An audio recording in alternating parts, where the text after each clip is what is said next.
কালিয়াগঞ্জে নেশাগ্রস্ত ভাঙড়িওয়ালার কাণ্ড, চুরি করতে গিয়ে ধরা পড়ল। উত্তর দিনাজপুর জেলার কালিয়াগঞ্জের শান্তি কলোনি এলাকায় চাঞ্চল্যকর ঘটনা।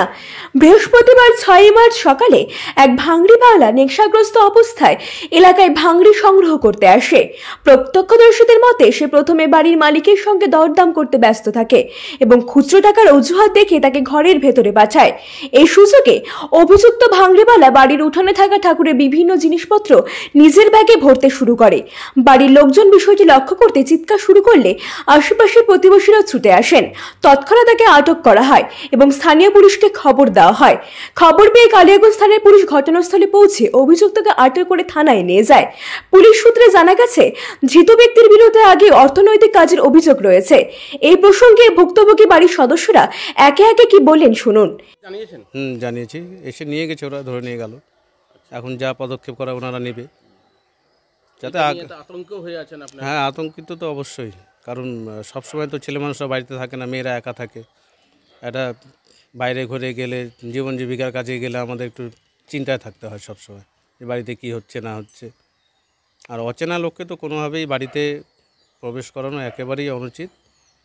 এই ধরনের সবাইকে সচেতন থাকতে হবে যাতে এই ধরনের লোক, সে ফেরিওয়ালা হোক, সে ভাঙড়িওয়ালা হোক, যেই হোক, বাড়িতে নয়, একেবারে রাস্তা থেকে কথা বলা হলে রাস্তা থেকে কথা বলে বেরিয়ে যেতে।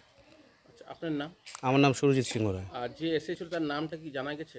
নামটা কিছু পিন্টু মাহাতো বা টুন্টু মাহাতো, এরকম কিছু একটা নাম হবে। ঠিক আছে, ধন্যবাদ। কি বলবেন, আপনার বাড়িতে একজন হচ্ছে ভাঙড়িওয়ালা এসে ছিনতাই করে নিয়ে যাচ্ছিল ঠাকুরের বাসনপত্র, কি বলবেন? সমাজে তো এগুলো হয়ে যাচ্ছে, বিশেষ করে নেশাগ্রস্ত যুব সমাজ। এই যুব সমাজ পয়সার জন্য আর এই কাজগুলো করছে। এরা সংসার পরিজন সবাইকে ছেড়ে দিয়ে এই কাজগুলো করে যাচ্ছে। মানে নেশা, তার সঙ্গে নারী বা আমাদের বাড়িতে মহিলাদের নিরাপত্তাও খুব সীমিত। পুলিশ প্রশাসন যদি আরও একটু সচেতন, আরও একটু যদি ধরপাকড় শুরু করে, তাহলে হয়তো এগুলো কমে আসবে, আশা করা যায়। অভিযোগ তো করবেন এ নিয়ে? না, শুনছি ফ্যামিলি আছে, ওই জন্য আর সেভাবে। এই বিষয়ে স্থানীয়দের প্রতিক্রিয়া জানতে চাইলে তারা কি বললেন শুনুন বিস্তারিত। ঘটনাটা হচ্ছে, এই রাস্তা দিয়ে একজন যাচ্ছিল, তো আমাদের কাছে কিছু এক্সট্রা খাতা আর পেপার তো থাকেই কেনা, তো সেগুলো বিক্রি করি স্বাভাবিক। তো একজন যাচ্ছিল, তো ডেকেছি, তো আসলো ওই পেপার টেপার নেওয়ার জন্য। তো নিতে নিতে দেখি মানে আমাদের একটা মানে নেওয়া হয়ে গেছে, তারপরে টাকা দিয়েছে খুচরো করার জন্য। ওই 50 কি 60-এর মতো হয়েছিল। তো 100 টাকার আমাদের একটা নোট দিল। তো আমরা ঘরে গিয়েছি টাকাটা খুচরো করতে। আমি ছিলাম আর মা ছিলাম, আর আমার মাসি ছিল বাইরে বসে, ও খাচ্ছিল বসে, আমি আর মা খুচরো করতে গেছি ঘরে। তো এবার ও মানে কাচের ভেতর থেকে যে বাইরে দেখা যায় সেটা বুঝতে পারিনি, বা বাইরে থেকে কাচটা কালো লাগে স্বাভাবিক, এবার ভেতর থেকে তো সবই দেখা যায় যে বাইরে কী হচ্ছে না হচ্ছে।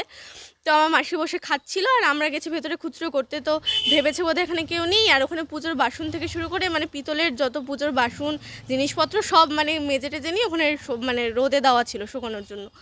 তো তারপরে মাসি খেতে খেতে দেখেছে যে ওরম একটা পিতলের পঞ্চপ্রদীপ রাখে যে গাছাগুলো হয়, সেটা ব্যাগে ঢোকাচ্ছে।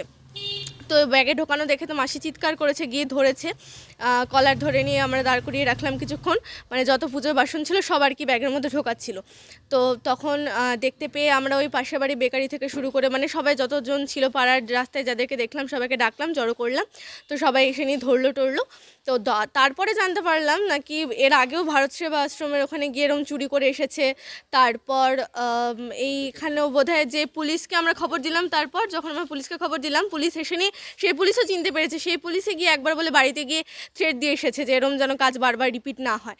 তো আবার সেই একই কাজ, সেই একই পুলিশ এসে নিয়ে ধরে নিয়ে গেল। এখন নিয়ে গেছে বোধহয়, এখন রাখা আছে ওই স্টেশনে, পুলিশ স্টেশনেই আছে বোধহয়।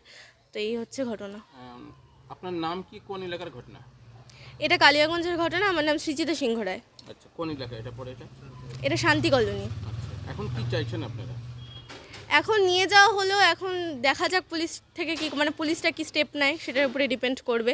তবে যতটুকু শুনলাম বোধহয় কেস দেওয়া হবে, কোর্টেও পাঠানো হবে, যেহেতু রিপিটেড ঘটনা, একই ঘটনা বারবার রিপিট হচ্ছে এরকম জায়গায় জায়গায়। তো আপনাদের পক্ষে বার্তাও থাকছে যেরকম এরকম কেউ হ্যাঁ, এরকম যেন অচেনা কাউকে যেন কখনো না, সেটা হকার হোক, মানে হকার হোক বা কেউ কিছু বিক্রি করতে আসুক, বা মানে আপনাদের কিছু বিক্রি করার থাকলে মানে কখনো মানে অচেনা কাউকে, খুব যদি পাড়ার চেনা কেউ হয় তাহলে তো ঠিক আছে, অচেনা কাউকে মানে বাড়িতে ঢুকতে দেওয়াই উচিত না। মানে তার মধ্যে ফাঁকা বাড়ি থাকে, দুপুরবেলার টাইমে অনেকেই বাড়িতে থাকে না, যে যার মতো কাজে বেরিয়ে যায়। ওই বাড়িতে যখন একা থাকবেন বা ওই আমাদের বাড়িতেও যেমন আজকে আমি আর মা ছিলাম, আমার মাসি ছিল, তিনজনই আমরা মেয়ে একাই বাড়িতে। হ্যাঁ, আরও কিছু চুরি হতে পারতো। আর বাইরে তো জিনিস একদমই রাখা যাবে না, সবসময় ঘর লকড, এটাই বলবো। ঘটনাটি হয়েছিল, আমি যখনকে ওখানে চিল্লাচিল্লি হয়েছিল, ডাকছিল, আমরা গিয়েছিলাম, তো দেখি ও যে দাদাটা মানে ধরেছিল ওনাকে, তো কিছু কাঁচা মানে তোমার ঠাকুরের কিছু বাসনপত্র সে কারে নিয়ে তার ব্যাগের মধ্যে ঢুকে নিয়েছিল। তো তাকে আটকাইছিল, তো আমরা যাই, তারপরে তাকে ধরাধরি করি, তো আরও ব্যাগের ভিতর খুলে দেখি কি আরও জিনিসপত্র ঢুকিয়েছিল। তারপরে তারা বাড়ির লোকটা একটু বের করে তাকে ধরে কিছু বান্ধা হয়েছিল, বান্ধে টান্ধে ধরা হয়েছিল। তো তারপরে পুলিশকে জানানো হলো, পুলিশ আসলো, পুলিশ আসে তাকে ধরে নিয়ে গেল। তো তার যাকে ধরা হয়েছিল তাকে 2টা মাইট টাইটও দেওয়া হয়েছে। পুলিশ জানিয়েছে তদন্ত চলছে এবং অভিযুক্তের বিরুদ্ধে যথাযথ আইনজ্ঞ ব্যবস্থা নেওয়া হবে। কালিয়াগঞ্জ থেকে নিজস্ব সংবাদদাতা আর বঙ্গ সংবাদ। Genius educare academy. শিশুর ভবিষ্যৎ গড়ার প্রথম ধাপই হলো সঠিক শিক্ষা, আর সেই শিক্ষার প্রতিকৃত জিনিয়াস এডুকেয়ার একাডেমি। এখানে নার্সারি থেকে 4র্থ শ্রেণী পর্যন্ত আধুনিক ও মানসম্মত মানের শিক্ষা প্রদান করা হয়, যেখানে আপনার শিশুর মেধার বিকাশ নিশ্চিত করা হয়। অভিজ্ঞ ও যত্নশীল শিক্ষকদের মাধ্যমে আমরা নিশ্চিত করছি সেরা পাঠদান। এছাড়াও সুবিধাজনক যানবাহন ব্যবস্থার মাধ্যমে আমরা নিশ্চিত করি নিরাপদ ও স্বাচ্ছন্দ্যময় যাত্রা। পড়াশোনার পাশাপাশি রয়েছে খেলাধুলো ও সহশিক্ষা কার্যক্রম, যা শিশুর সার্বিক, মানসিক ও শারীরিক বিকাশে সাহায্য করে। আপনার সন্তানের উজ্জ্বল ভবিষ্যতের জন্য আজই ভর্তি করুন জিনিয়াস এডুকেয়ার একাডেমিতে। যোগাযোগ করুন 919563630109 এই নম্বরে। আমাদের ঠিকানা ঘুমডাঙ্গা, রায়গঞ্জ, উত্তর দিনাজপুর।